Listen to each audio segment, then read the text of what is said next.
নমস্কার, this is Samir Ghosh art. তো আজ আরও একটা নতুন ড্রয়িং নিয়ে চলে এসেছি। আজকের এই ভিডিওর মাধ্যমে আমরা ইংরেজি লেটার এইচের সাহায্যে কীভাবে ঘর আঁকা যায় সেটা শিখব। শুধু তাই নয়, আরও ড্রয়িংয়ের শেষে এই ঘরটাকে রঙও করব। তো ভিডিওটা লাস্ট পর্যন্ত দেখতে থাকুন।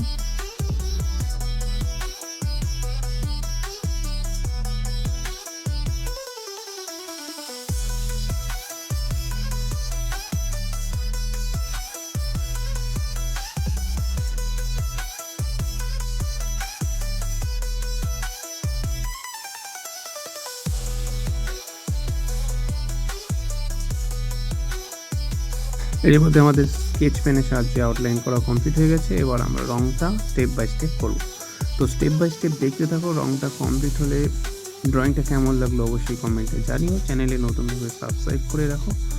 তো দেখা হচ্ছে পরবর্তী ভিডিওতে। বাই।